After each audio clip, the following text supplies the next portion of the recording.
Hey guys, it's Will Boyles of Will's Meals back with you. Tonight I'm going to show you how to make my version of drunken chicken. I call it Drunken Sober Chicken, complete with 2 breasts, 2 legs, 2 thighs, and 2 wings that I've cut off the chicken. Along with that, we baked 3 baked potatoes on the grill, and not 1, not 2, not 3, but with the leftovers of this chicken, we made 13 bowls of cream of chicken and potato soup from the leftover chicken. All right, from the Drunken Sober Chicken. We also came up with 2 more bowls of chicken broth.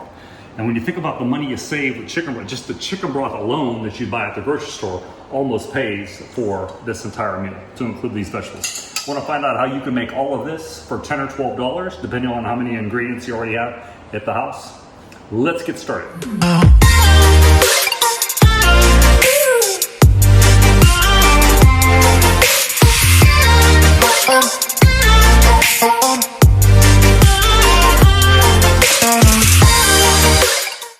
All right, here we are. My version of what I call Drunken Sober Chicken. I call it that because the beer that we're going to use to make our drunken chicken, of course, the alcohol will cook right out of this beer.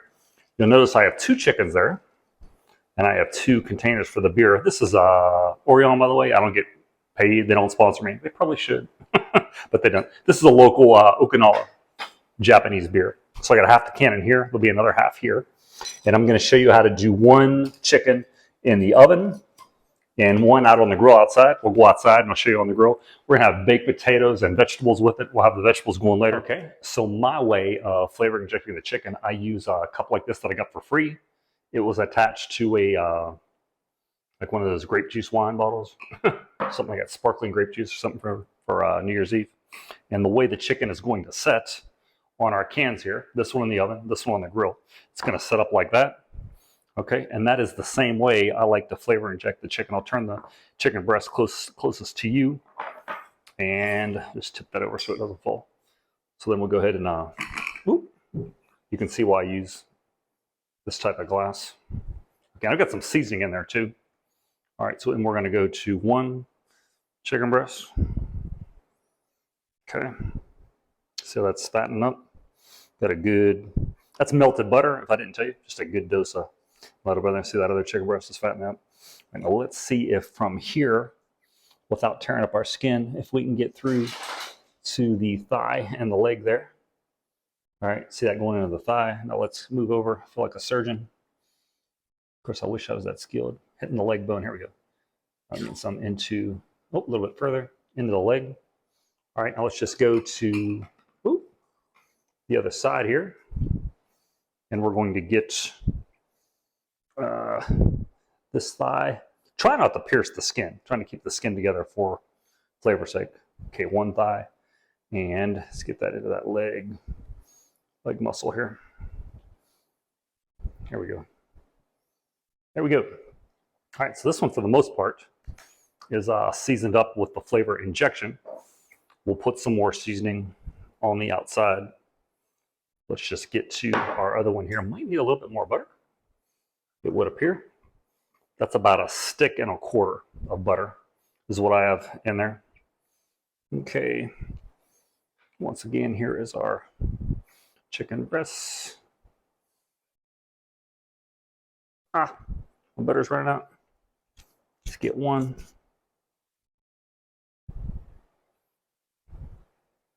Get another.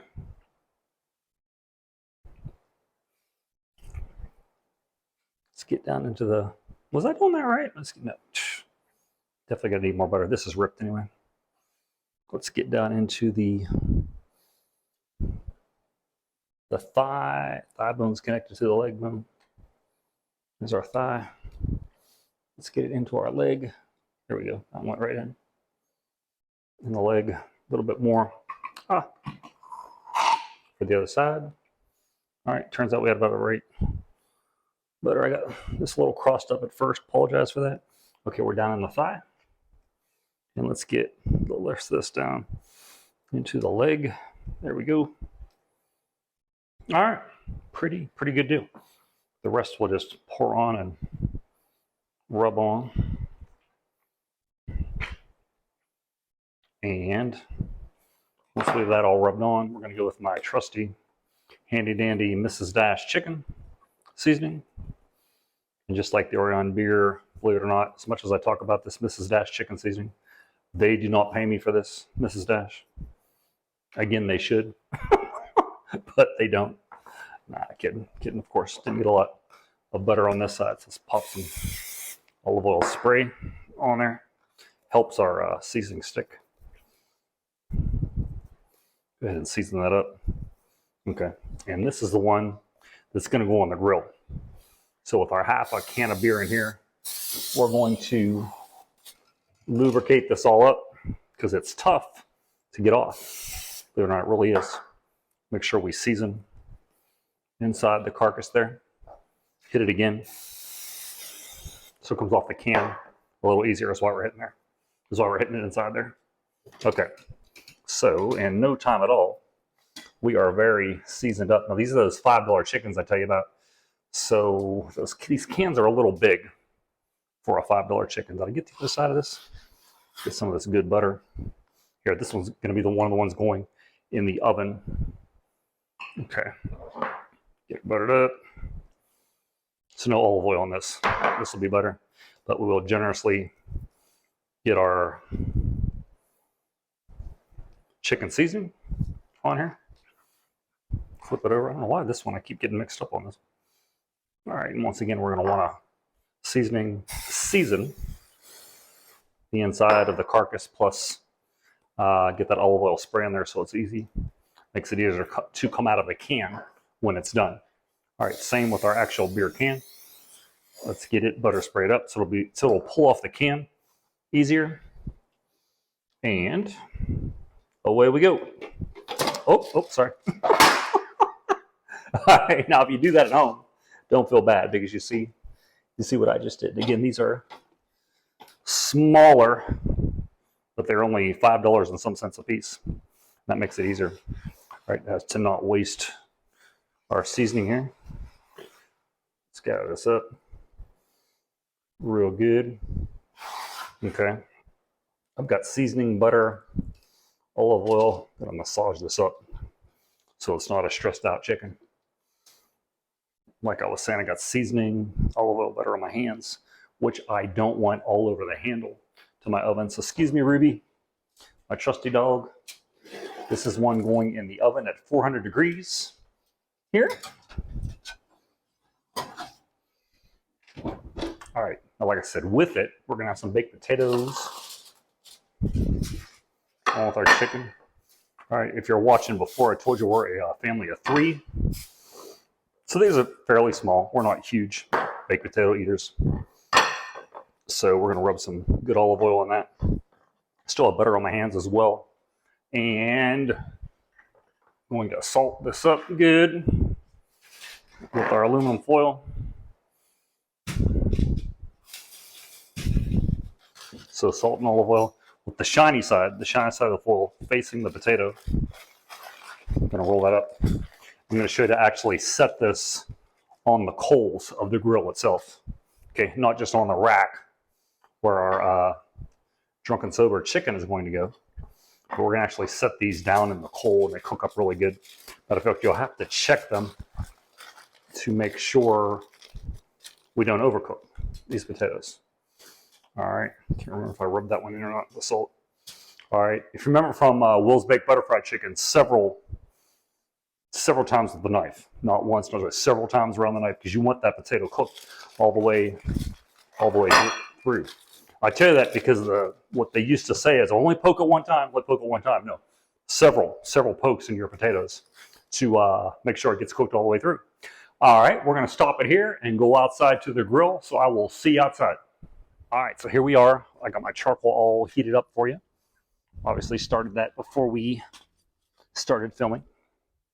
Okay, out with our rack. And if you can look down there and see, this is some of the charcoal. With this Weber, you can seal this up and reuse the charcoal. All right, so this is going to be kind of called what my father-in-law calls time-elapse charcoal. As you can see, I'm putting it around in a circle because our chicken is going to go in the center. And then this will burn down and reignite that charcoal that I already had on here. Okay.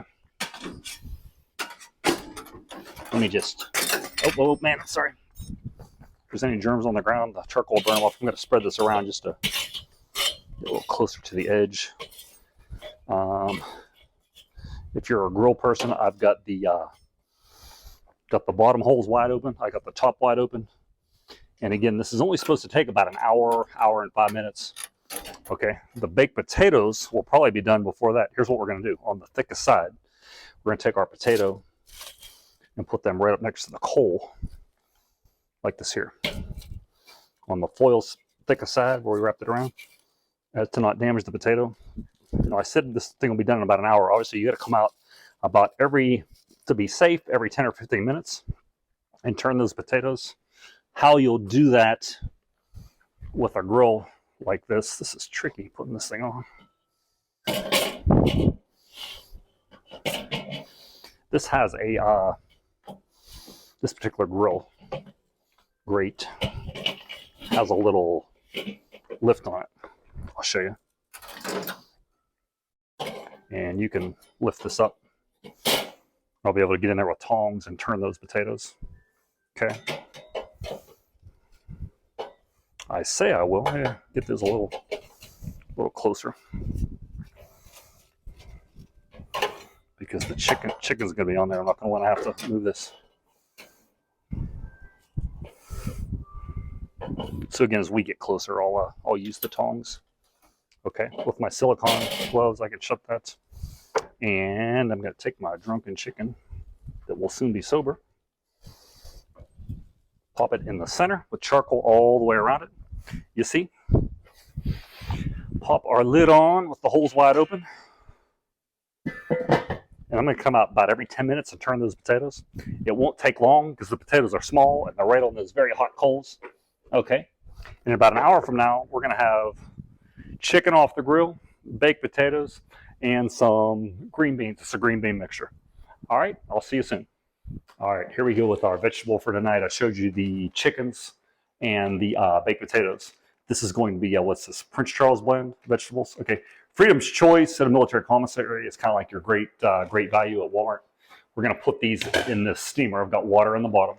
I'm going to put these in. I'm going to steam these for about 6 minutes. Okay, I've got some onions to throw in there. All right, and after these have steamed for approximately 6 minutes, I mean, really get them up and steaming now, with some lemon pepper. Okay. This lemon pepper already has salt or sodium in it. After that, I'm going to pull them out of the steamer. All right, put them in this pan, and I'm going to saute them with, looks like a little over a tablespoon of butter. Okay, and I'll put a little more lemon pepper in at that time. This is Lowry's lemon pepper. Pretty good. A little bit of lemon zest in there, as you see. I don't get paid by them either. And we're going to hook these up. So we'll have our baked potato, our chicken, and our vegetables. I think I paid at the commissary $139, $149 for this bag. So that's how, again, we can do all this, for $10 or under, $11 or under. And with the leftovers of that chicken, I'm going to make cream of chicken and potato soup. I think I've already told you. And we'll have several bowls of that. All right, I've already got a couple containers of chicken broth from boiling the chicken. And we will be good to go. So when the vegetables are ready to stir fry, I'll be back with you. All right, it has been steaming for 6 minutes. Our chicken has been in right at that hour point, so you can kind of see the consistency here after 6 minutes. I'm going to turn that back burner off, and let's go ahead and dump this in the front. Okay. This one's off, so we'll just let that kind of clean up and cool down. And get some butter mixed in. And so this will feed 3, and there'll be leftovers with just a lot of leftovers, really, with just a little over a tablespoon of butter. Other than that, all we're using is water, which is pretty cheap in these days of high inflation, and lemon pepper. All right, if my videographer wants to stay on it here, since our chicken has been in 1 hour in the oven and a little less than an hour on the grill, let's pull this beauty out and see what she looks like. Oh, heat's going through this glove.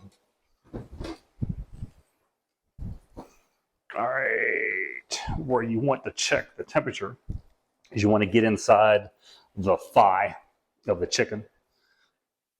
All right, leg bone connects to the thigh bone. Let's get in there and see what we got. We're looking at close to 165. It can be a little under because it will keep cooking. Oh my. Yeah, we are done. Let's just check our breast here without busting up any of the skin. If that thigh is done, I'm sure the breast is done. Yeah, so there you go. So this is a drunken chicken at 400 degrees for 1 hour. It is finished. I'm going to go get the baked potatoes off the grill. Matter of fact, why don't we go outside? Let's check that one out. Let's check it out. I'll see you outside. All right, so here we are. The thermometer on the grill on the lever is showing about 375. Okay, so I'm sure, if nothing else, our potatoes, our potatoes are going to be done. That's just the cap that goes on the thermometer. So let's check. Yeah, very, very mushy. So we have some well done potatoes.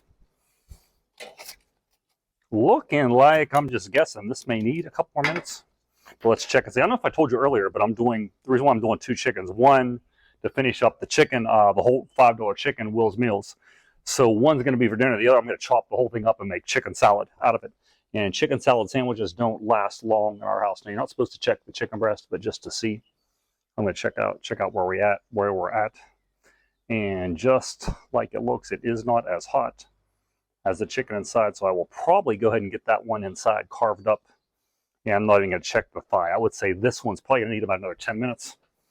So let's go ahead and pop the lid back on. And it looks like this will be the one that we carve up for chicken salad sandwiches, and chicken salad wraps. I'm going to leave my thermometer out here. And let's go inside with our potatoes to complete our meal. See you inside. All right, we've let this set with Loon flow over it for 5 minutes to let the juices flow back into the meat. Now remember, beforehand we sprayed the can, we sprayed the inside carcass of the chicken to try to make this easier. Let's see if it worked. Let's see if we can get our chicken off of that can. We can. How about that? All because of the way we sprayed. Now, if you remember on the Will's Baked Butter Fried Chicken, I showed you how to carve a chicken up. We're going to do the same thing here, only that was carving up a raw chicken off the bone. We're going to do it with this hot chicken here. All right, I'm going to get really crazy this time. Usually I start with the leg quarters. I'm going to start with the wings because it's just so hot. But very easy. There's one extra crispy wing, which I will gladly eat if nobody else wants it. This one I've done better. I messed that one up a little. Okay. Cutting around the skin of what's going to be our leg quarter. If you didn't see the Will's Baked Butter Fried Chicken, the leg quarter is the thigh, which you see here, and the leg. So the thigh and the leg attached is the leg quarter. All right, so 2 wings, 1 leg quarter. To be very careful. This is done so well that it's wanting to fall apart on us, which is okay. It's still delicious, but I'd rather have it all together. Okay, and you can also find many a video out there on how to do this with a knife. I just thought I'm normally, with my meals, the Will's Meals, I think I'm normally talking to more beginners, and it just seems like these kitchen shears work better for beginners than a knife. But if you'd like to use a knife, hey man, go for it. By all means, let's go ahead and clean this up just a little bit. And there is our second leg quarter. All right, so 2 leg quarters. What is left is 2 delicioso chicken breasts. And what we don't eat for dinner tonight, all this leftover chicken, what's going to be leftover chicken, and everything that's on this carcass that we're cleaning up now, all of this is going to go into our cream of chicken and potato soup. Okay, a lot of good meat left in that. And all of that good meat, like I say, will go into the soup. Chicken breasts, be careful with the skin if you want that skin to stay on your chicken breasts. Just cut the wishbone if you wonder what that chop is. All right, and there you have 2 wings, actually 2 wings, 2 legs, 2 thighs, 2 breasts, and to separate the Let's sneak it in there. Pretend that never fell out. To separate the leg and the thigh. We'll just go like this here. And these are smaller. They're they're $5 chickens. I think we got the connecting bone. And there you have a leg and a thigh. Let's do this one better. What do you say? More in here. I've said this before, and I'm sure I'll say it again. If you're cutting through bone, you don't see where that bone connected right there. That's just cartilage. If you cut through bone, you're doing something wrong. All right, I'm gonna plate this, and we'll be right back for dinner. See you soon. All right, doing a little voiceover because I was having problems with the volume on this, but here you see it's plated with my 2 breasts, 2 legs, 2 wings, 2 thighs. Of course, the 3 baked potatoes I just pointed to. Those baked potatoes I put on the grill.